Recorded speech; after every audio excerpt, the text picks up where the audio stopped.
Now, I'm delighted we're going to be joined by Georgia Gilholy, a journalist, to talk about tomorrow's papers, essentially today. Yes, now we've got the front pages. Georgia, a very good morning to you. Thanks for being with us.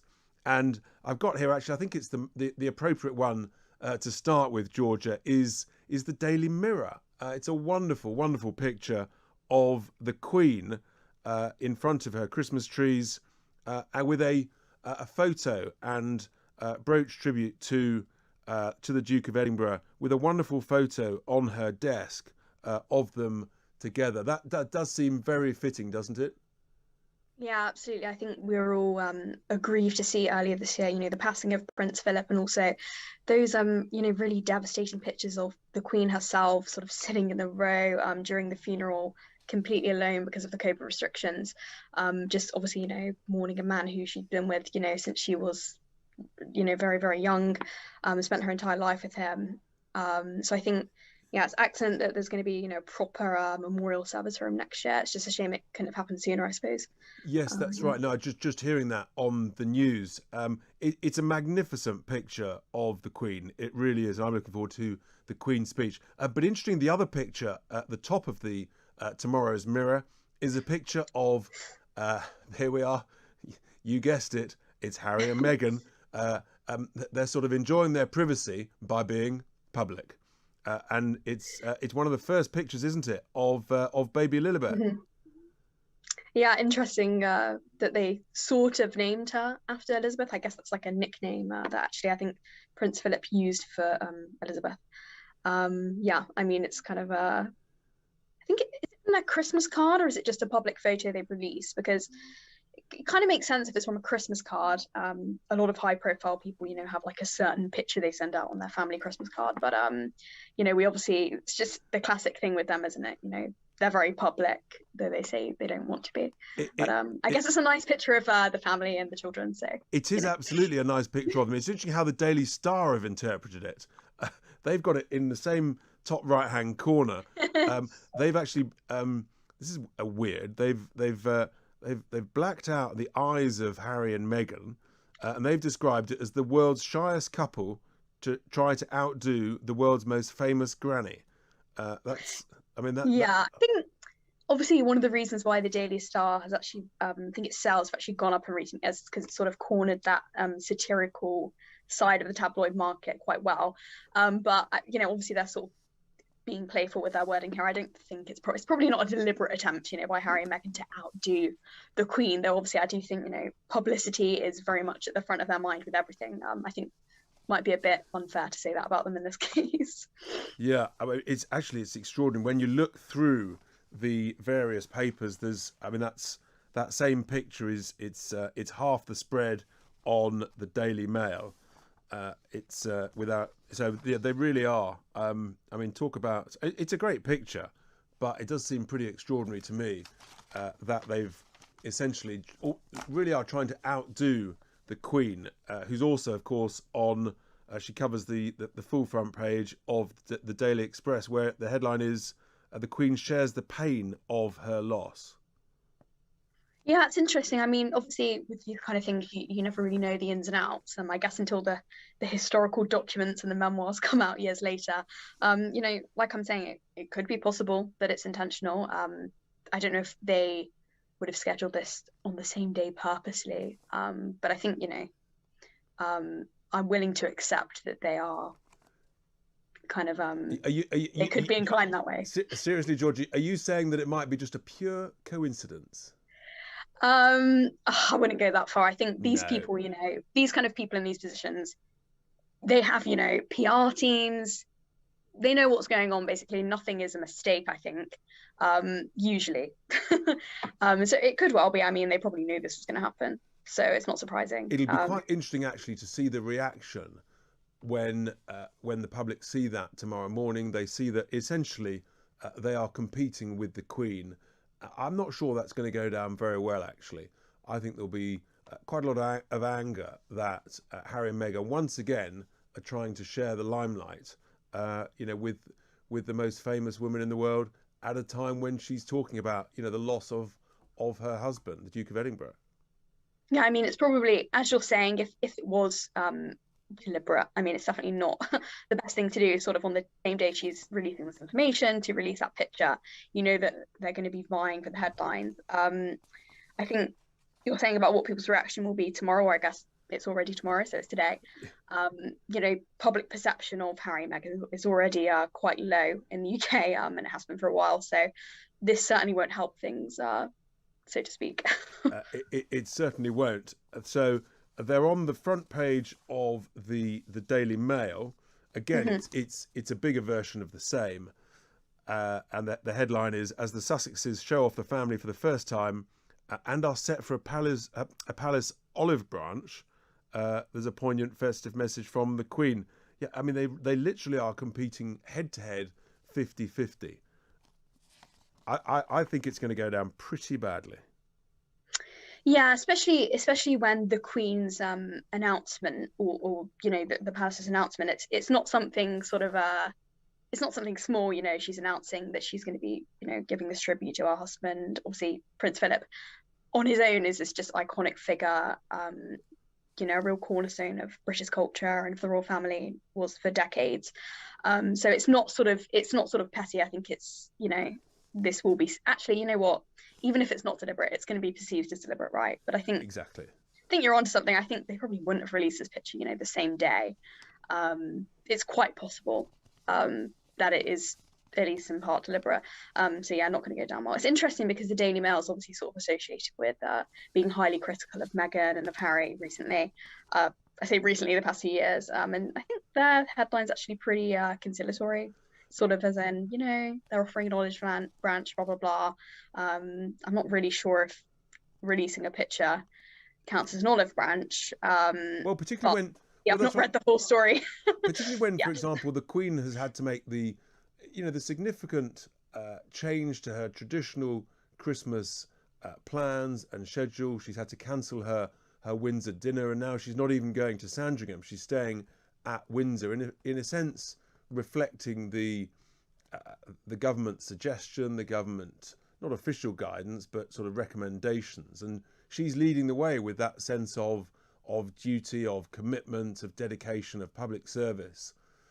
You know, she continues to be an absolute beacon of a shining example, doesn't she, to us all? Yeah, of course. And I mean, just I suppose that is her job as a monarch. But obviously, many people who've been monarchs have not sort of gone with that sense of duty. And she just throughout her career has clearly been the exemplar of that. You know, just look at her record over the decades, and sort of people who know her intimately, who've spoken about her, you know, have sort of detailed, you know, even knowing her personally, you know, she has this sense of duty, and I think you can see that with the way she's behaved this year, and in other years where they've been, you know, many scandals associated with the royal family. Think of the divorces in the early 90s, think of the death of Princess Diana, those kind of incidents. She's dealt with them in a very measured way. She's gone on to sort of go on with her duties, and you know, this woman she's in good health, decent health, but she's very old, but she still wants to carry on, you know, performing her duties. I think, you know, she really sees herself as sort of, like you're saying, the beacon of order and of duty. And I think it's interesting to see how she's sort of following the government's advice when it comes to, let's say, COVID this Christmas, compared to how the politicians who actually decided on those rules have been breaking them over and over again. It's a very clever sort of issue of public service, but also just a pointed message. Actually, this is how to behave when you're in a position of leadership, in a position of public service, because people look up to you and they want a sense of guidance, a sense of strength. You know, I think that's so significant. Stay with us, Georgia. We're going to take a quick break, and then we'll look at the rest of the headlines. There's some quite significant stuff that's going to be a big part of the news going forward. Talk Radio.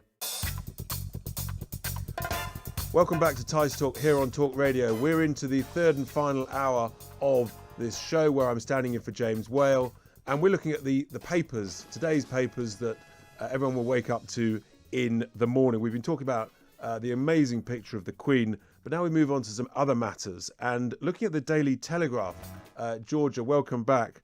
Thanks for being with us. It's interesting headline here. New Year's Eve likely to escape the new curbs.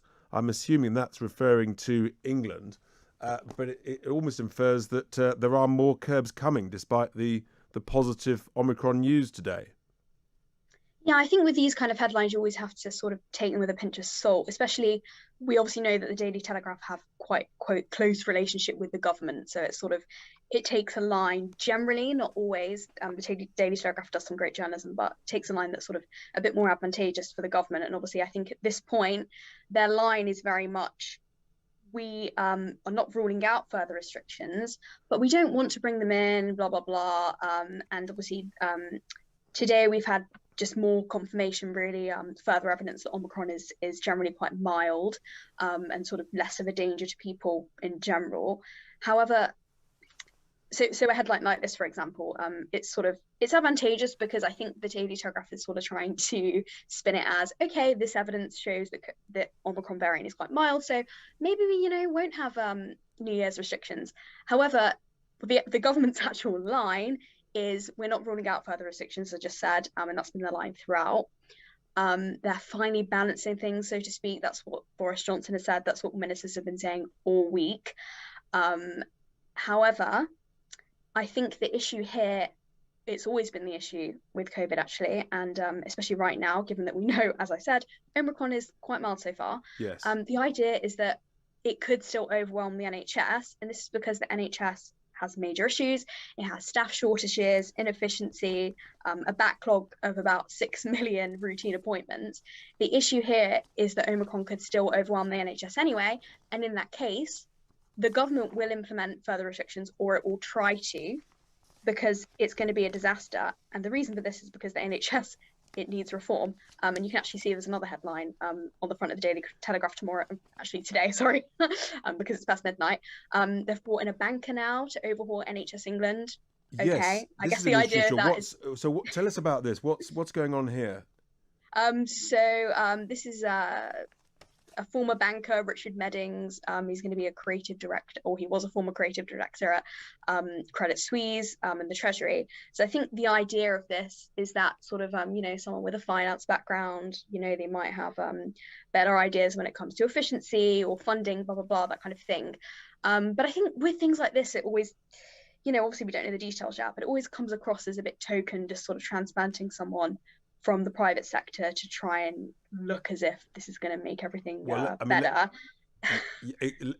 Remembering that the NHS has about 1.5 million people in it, I'm not sure that one banker, however brilliant, is going to actually change the way. It does need fundamental reform. But I think your other point, which is at the front page of The Independent, about the issue of NHS staff, some of them being essentially off sick because of the Omicron variant, and the headline here is saying NHS absences rise by some 50% in just a week. And when you think about this, we already have an issue actually, with staff shortages prior to more people going off with Omicron. So, we've seen the NHS be very, very much struggling to deal with past flu crises over the winter.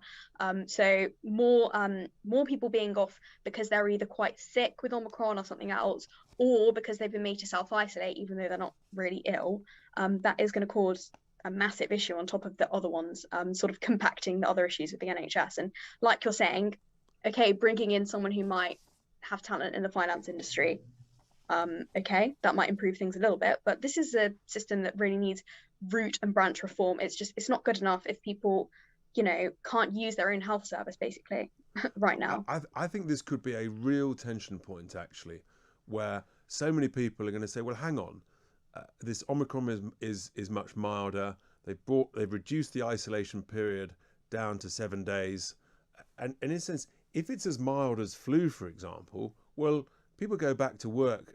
Historically, if you had sort of a bit of a cold or you had a bit of a flu, so, actually many people did go to work, and there's going to be a real tension here as we try to learn to live with this.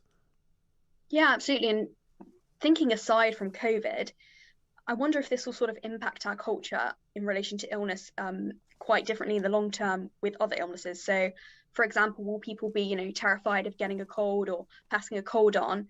That's quite dangerous because, getting colds and things like that, especially when you're a child, are quite helpful for building up your natural immunity thing. So I think if we sort of take this very closeted approach to illness going forward in general, I think it's actually going to be even more dangerous because you could see people who have sort of quite weaker immune systems, become exposed to things. Imagine if we had to isolate for 10 days every time we had a cold or had the flu or something like that. It's pretty impossible. Strange. I mean, society and the economy couldn't work. That's the point. And I think there's a real confidence building process.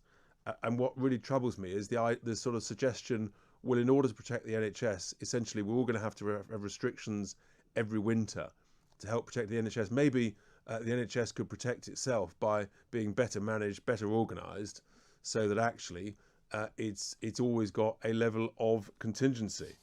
That seems more sensible to me. Yeah, absolutely. I mean, obviously, the problem is when we talk about these things, a lot of people can take it as a personal attack against doctors, nurses, etc. That's not the point of this. The point is that the system itself is dilapidated, basically. And the whole point of a national health service is to provide healthcare. And so if people can't be provided with that, in an efficient way, with decent waiting times, being able to get an appointment within a decent amount of time, that's just not acceptable. That health system is not functioning at all. And clearly, these issues, as you were saying, it being able to deal poorly with flu, for example, in previous winters, it wasn't functioning properly before COVID. And I think this has just compacted it. On top of the fact that obviously, during some of the first lockdowns, people weren't going for appointments. So people had health issues that sort of went on. And then, I know people, friends of my parents, who have died because they, they didn't pick up their cancer or whatever during lockdown. The excess deaths from the collateral damage of non-COVID deaths, people who didn't seek treatment, died at home, cancer deaths. This will be the big legacy scandal, I think. Without question. Interesting to note on the front of The Guardian, Georgia, continuing with the medical theme, where despite the fact that the data has come out really quite very good from the UK Health Security Agency, that 70% less people are likely to be hospitalised if they've got Omicron rather than Delta. But surprise, surprise, SAGE has warned ministers that figure would have to be 90% less severe in order for hospital admissions not to reach previous peak levels, unless the wave peaks early for other reasons. It's almost like nothing's ever good enough for SAGE, and their constant demands for more restrictions, more lockdowns. Yeah, absolutely. I mean, it's just we know that this is what they do, but it's just bizarre to see this over and over again, because we know that in general, this virus, and especially the Omicron variant, it's not affecting people to a severe degree that you would want to basically close down society again.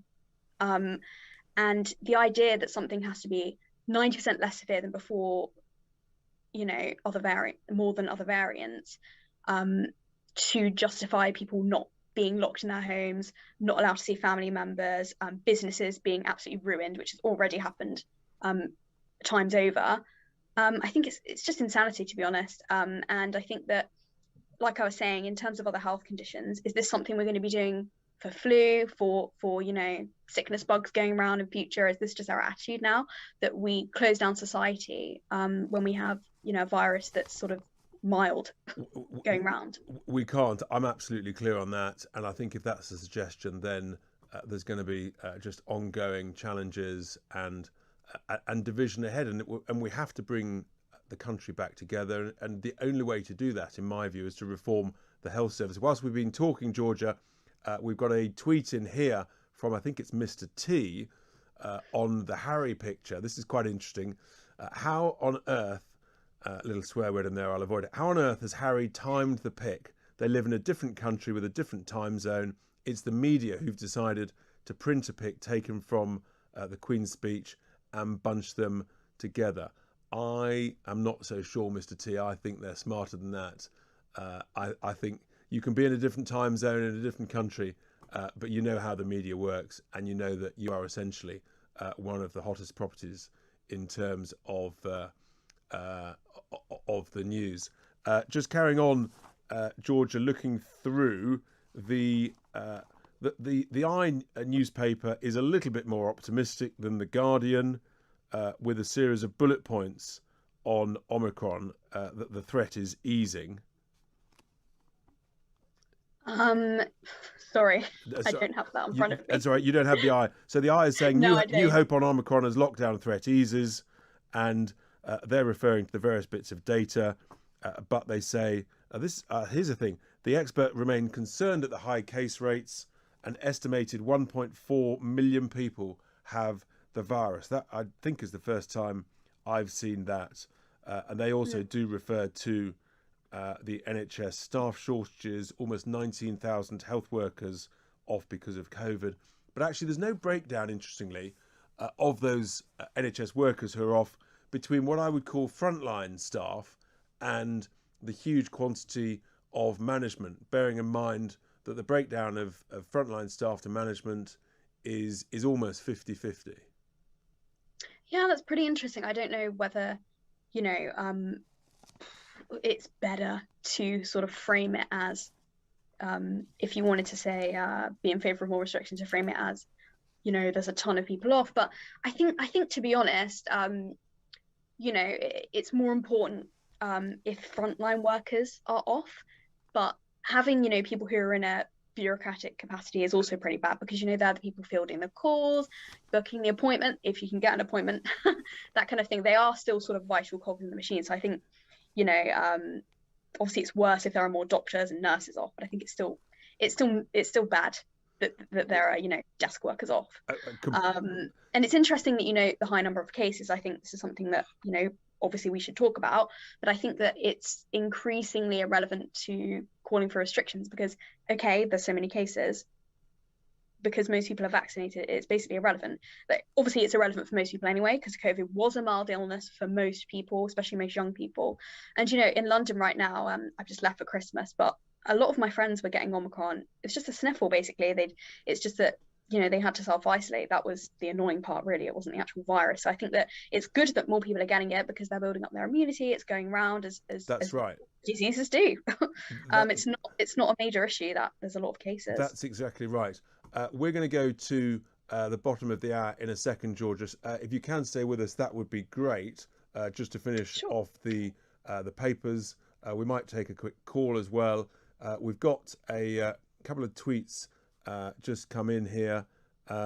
We've got one from Naomi saying, Mark Drakeford accused of lying over claim is probably severe.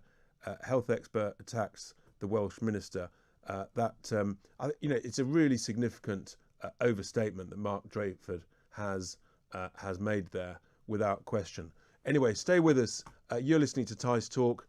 We're coming back. We're going to radio.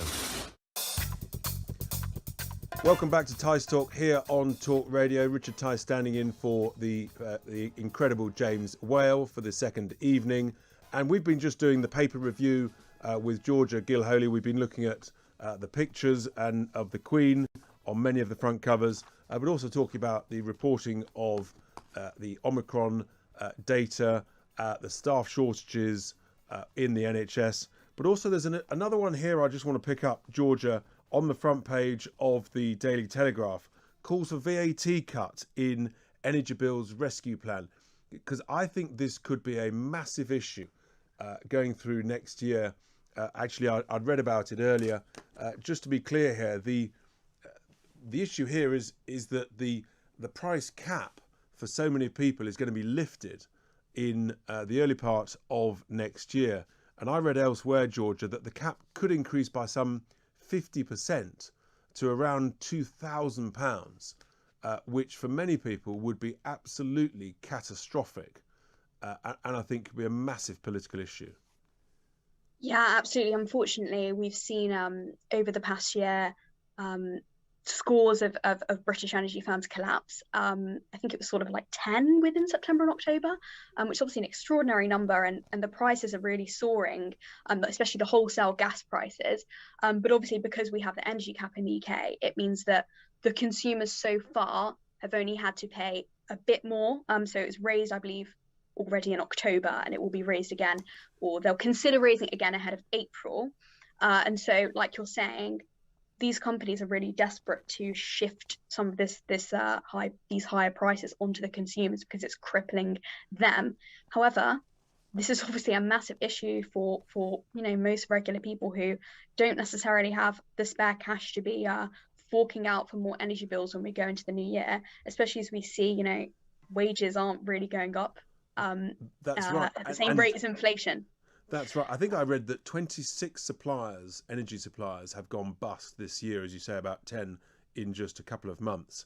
And there is pressure on the business secretary, Kwasi Kwarteng, actually to scrap VAT, the 5% VAT on energy bills. And this is one of the joys of Brexit, because actually, if we were still a member of the EU, we couldn't scrap VAT on our energy bills. And so that's the sort of flexibility where our government is able to make its own sovereign, independent decisions. But I do think these energy bills, I mean, there's a couple of million people who've already seen a huge price increase because when their supplier, Georgia, goes bust, they automatically move from whatever fixed tariff they're on onto the new suppliers to that variable rate.